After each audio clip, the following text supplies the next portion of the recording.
Someone says it was just like that.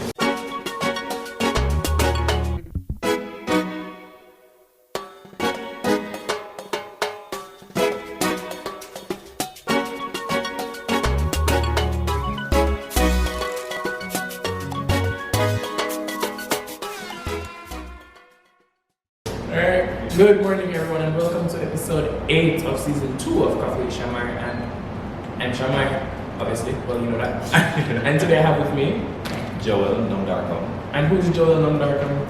I started using the corporate extension. Oh, So I use that term. It's corp. Plug it. Yeah. And you can tell us like how you came up with the name? Well, for one, I have always been kind of out of the box in terms of everything that I do. So even, as the way I dress, I think it really came from the type of pants that I chose to wear. Yes, they're very exotic. People stand. Yeah, and people would look at me and be like, oh, that's kind of strange, but at the same time, it's kind of really cool. And then, probably about 2 years, I kept on researching, finding more different terms that really kind of capture my personality. And I found the term eccentric. And I'm like, this is pretty much me in a whole nutshell. And since then, I started to gravitate more towards that term. Mm-hmm. And then at the end of the day, it's kind of like matching back that with being in corporate, because in corporate, there are several standards in how you have to dress, go to work, etc. And then one day I just wrote an article on LinkedIn about the corporate eccentric standing out in a world of boring attire, and I'm like, this is me. Gray suit and white shirt and a solid color tie. Yeah, I'm like, this is me, and that's when I kind of took onto the term, and then my friends used the word to describe me until I pretty much just like make it the whole thing. So if my website is corporateeccentric.me. Yeah, tell them about your website. My handle is corporateeccentric. So you can find them everywhere. Yeah. Well, I think that was just the best word I described it. Very unconventional and different. Alright, so today we're going to be talking about how you make yourself marketable for being hired. I don't know, probably I'm doing something wrong because I've been sending applications every day for the past 3 months. What's that for? LinkedIn and Caribbean jobs and just like random searching and stuff. Mm-hmm. I don't know if I'm doing something wrong. I don't know if I'm not marketable. So the topic for today's episode is hire me. It was market me, but Francine said, I feel like you must say hire me. I mean more direct about. Market me probably controversial at this moment. I never because of we know with the whole whole thing. Yeah. But I don't know about that because I wrote this like a long time ago. It's clever. It's a good word. Imagine me. In fact, if you probably should tell it, market. I'm going to get clickbait like SEO search engine. Alright, so today we're talking about do's and don'ts for like when you're going to interviews and stuff like that. So I want to ask you what you wanted to when you when you're younger, where did you want to be? Well, growing up, I knew that I always wanted to do something that has to do with people, dealing with people, and I never knew what the term was. It's from I was very young. I knew that I wanted to do marketing. You just said you never know say marketing. No, I never know. But I always wanted to broadcast as well. So growing up and seeing the journalists on TV, Curly Crow and all them people, I'm like, that's really cool. That's really dope. Seeing Alicia Moulton, who is somebody who I really emulate right now, and who I'm really good friends with, and looking at that and seeing the impact that they were making, and just looking at journalism as a really good career to venture into. And eventually, I worked up towards it. And when I was in high school, I always told myself that I wanted to do journalism, but I also wanted to do marketing. Mm-hmm. And when I went to university to study my undergrad, I found 2 programs. I found integrated marketing communications and I found journalism. And I found that I wanted to do marketing, but then I realized that it's up numbers. And I said, no, this is not going to work. Like you have acting as no, not going to work. Exactly. So that's when I decided to pursue journalism, because the lovely Faye Ellington told me that with a journalism degree, you can venture into anything. Mm-hmm. And decided to do journalism. And while doing my internship, I did it with a marketing agency, a marketing company, marketing and advertising, that's Yellow Pages at the time, where I'm still at right now. So it's very important to find good internships. True. And I interned with Jamaica at the time as their communications and social media intern. So I kind of married both journalism and marketing. And then eventually after that I did television in Jamaica for 2+ years. Just last October I stopped and have been doing marketing. So I was able to didn't you do that? Yeah, daytime live. So I stopped doing daytime live in October because of the demands of work with a full-time marketing job. Still got a taste of it. I'll be returning to TV somewhere down the line. I don't know. I see that for you. Definitely. we need the eccentric. But that's from where I was little.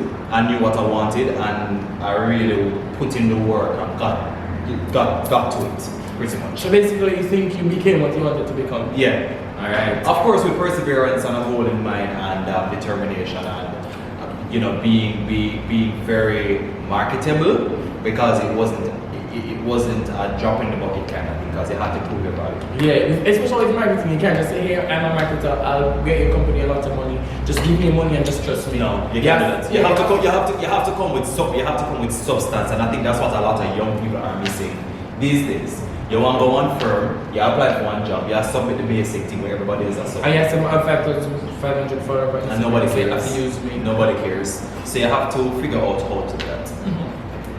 So you can have the people, but how do you influence them? Exactly. Because a lot of people have a lot of followers, but yeah, you have no followers, you have some nice picture, but can you influence them to buy something? Yeah, and I mean marketing, influencer, whatever, marketing is just a minute part of the whole strategy and business and professional growth that you're looking to eventually morph into.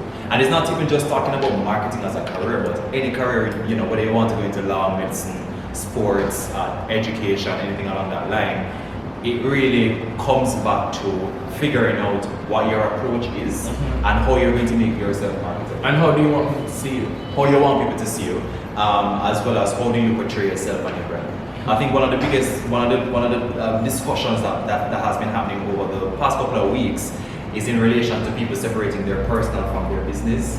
And I think people need to understand that whatever it is that your personal brand represents, and as long as that is public and accessible to everybody, you never have no say around it or any separation. So you just have to figure out what your personal brand represents and find companies to work at where your brand values are also reflected in there. So you can't say don't eat pork, but you work on a sausage company. I mean, you can't. You know, if you eat pork or work on a sausage company. But how do you promote the sausage? Like I said, yes, it's good, eat it, or you have to figure out a way. I would recommend you to work at a for example, being a party, so we couldn't work at one event, an event company or whatever, because I wouldn't be giving them my all. You know what I mean? Because you don't really believe in the thing. Yeah, but I mean, it's neither here nor there. You just have to figure out. Bring back the conversation to how do you put yourself as marketable as possible, and how do you, as you said, you've been having a challenge with finding jobs and stuff like that. How do you work through that challenge and actually make something happen? Alright, here I want to plug our CoWork JA in Liguanea Post Mall. They are amazing. They have agreed to host us, like no hesitation, and say yes, you can come through, sure. I just want to thank them for that. So go follow them on Instagram, CoWorkJA, for spaces. If you want to come and have a meeting, just follow CoWorkJA on social media. Alright, the next thing I want to ask you is when you got your first job. You said the first job was an internship at Yale? Yeah. Well, yes. So why the internship? Fall that it? Yeah, Alright, so this is why I tell everybody now, it's important for kind of, one, don't burn bridges, and two, figure out what your strategy is. Back in high school, when I was in upper six, Yellow Pages at the time had a competition to find models. Now I thought I was good looking. Yes. So I entered that competition. I was, head boy at the Great Kingston College at the time. Okay. And big up yourself, Andre. And that's when I entered the competition, and luckily I got selected. I went to the interview, and I'm like, yo, 60 grand and then 6,000 that's like 2012. Oh no, yeah man, in a 6 form, to get iPad. Can buy a BlackBerry. Yeah man, they can do something with this. In fact, actually, I bought my BlackBerry with money. Entered the competition, won it, and I did a campaign for them. It was their Get Discovered competition where they were promoting the products. And honestly, brother, from I did that ad, I kept in dialogue with the marketing manager, and from then I have been doing stuff for them. They called me on as a youth ambassador. right after the program ended, and it was myself and another lovely girl that did the ad together. But I don't know why she never used the opportunity. But I stuck with them. After that marketing manager change, I was introduced to the new marketing manager, and she wanted to use me for a recycling competition that they were promoting, and they used me as the ambassador for it because they wanted somebody with a youth appeal. So I would have, I would be traveling around Jamaica, going to different primary schools, talking about recycling. So they used me as a base for that. And after that marketing manager left, there was a new marketing manager that came in, and I kept in dialogue with every single marketing manager until Shani Jaja came in. Shani Jaja, one of the best marketers they ever graced Jamaica, and she was she joined Yellow, and that's when her and I started to develop a really good working relationship. Then right after high school, went to university, internship came, I reached out to her. She said, yeah man, sure. It was like no questions asked. I interned with them. Right after interning with them, I had a curtain. Another top marketer in Jamaica came on. She said, "Yo, this youth have talent, and he's really consistent. Yeah, he's stuck with us from 2012, and she said, Joel, I know your internship is up, but I'm going to keep you on for another year." And she kept me on for a year, right up until school finished. Right after school finished, she said, I needed to come on as a consultant. I'm like, consultant, I'm just at the university. But because of the years of experience I was kind of banking up on working with them, it was kind of like an easy move. I did a year freelancing with them. Until, not even a year, a year and a couple months until a role came up and Shani was like, okay, I need it for this role. This is you. But it wasn't necessarily anything to do with the fact that, because I was there, it's because you work, because you can be there and have no value. Exactly, and it was the value that I was bringing. I was helping to shape how social media was done for the company. I was multi-talented because you could have sent me out to the social media, you could send me to the promotion, you could send me to write a press release, I could put together a communication plan, a strategy, I could work with the sales team. So it was a really good fit. And that's how that started, an internship. Because you were marketing yourself. Exactly. You were marketing yourself. You were looking at an opportunity that presented itself and pretty much fostering and growing that opportunity. And that's what a lot of people keep missing. They keep missing the importance of forging good relationships, not burning your bridges, figuring out the next steps, have a plan for yourself. Because I always knew what my plan was. I wanted to work in marketing. And if the internship opportunity came and I never back down and say, just you just have to put in the work. And I think that's another thing too. We need to be willing to do internships, even if you're not getting a lot of money. It's critical. Money at all. Experience. It's critical. It's important to, and there's an argument around like if you should ask people to pay you for an internship or if you should do an internship for free or whatever your personal goals are. If there's an internship opportunity that presents itself, I not get paid, go and do the thing. You never know what can happen. You're at home doing nothing anyway, so you don't know what can happen. I mean, if something better comes along the line, then sure. But a lot of people are saying that, that means you're not valuing yourself or not. But sometimes you can link a company and say, I'm willing to just help out, just to be here to have the experience and jump on my resume. Right after fresh out of university and fresh out of high school or whatever, and I feel like I can start an intern from high school. You don't have to wait until first year in university. Your focus should be gaining experience. And why a lot of young people falter is because their focus is on the money. If I started out with that focus from before, I mean, yes, I did the one thing with Yellow and I get the $60,000 back and never gone. No, we stuck with them. They asked me to do the thing with the school, and I'm like, okay, and they gave me a stipend for it or whatever. But I wasn't. The money was good, yes, but what was more important for me was cementing myself into an organization that was so. Especially an organization like Yellow. Exactly. You know what I mean? And I think that's where you have to bring back the focus, everybody. You have to know what your goals and objectives are, and you have to work towards it, and don't work on anybody else's time. Your time is your time. Your growth is your growth, but you have to have everything in place so that it actually makes sense when you start putting in the work and the effort. There are thousands of other young people going after the same jobs that you are. What's going to set you apart from them? You send in an application, you send in a resume, everything just blank. You just type the piece of paper. The cover letter is so generic. I want this work because I am good, I am nice, I am clean, etc. Everybody is saying that, like, what sets you out? Like, even I don't know if much legally blonde. When any sending an application to Harvard or something pink, you know. So you know, so them take the pink one. I mean, mine anyway, that's what she gets in. but it was pink, it stood out. So let your resume be pink. Yeah, in the sense of being standing out. Yeah. And also there are tons of material available and tons of resources. One of my really good friends, Chris Nunes, does a lot of, I did his interview. Yeah, he does a lot in the sense of, helping you to recraft your resume. But your resume is not just supposed to be a paper that's pretty. Your resume is supposed to speak volume to who you are as an individual. I don't care what way you do most of the times. I want to know about the results that you're how busy singing, dancing, metrics. If you're working at social, if you're working at something, how were you able to contribute to the fan base growth or the leads generated for a company? Stop limiting your thoughts and thinking because you're 19 or 18 that information is important. Another thing is there are so many things that we have done that we can put on a resume that we're not putting on. Like the other day, Rushcam had said something like making memes.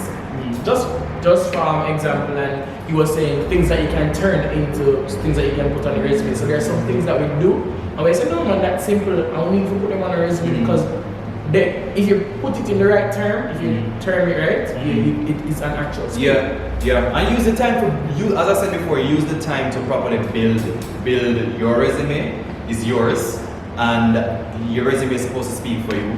And also try to research and find what makes a resume good, as I said, because sometimes a lot of hiring managers are looking for results. So not because I was social media manager. But what? Yeah, you post. Obviously you post and make content. But what did you do? Did you help the company to move from X% to Y% as a result of the leads generated? Did you convert 20% of people want to know where you do? You know what I mean? And that's where a lot of people are. Because I don't want to, if I'm going to call that company that you work at, I want to call with the facts and say, whatever. I'm not going to call and say, what did he do? No, no. We know where you want already. You as a hiring manager know, say if you have a hire for a lecturer, the lecturer obviously have become lecture about the specific topic that they put out. But that you need to know how many students probably what is his pass rate and stuff.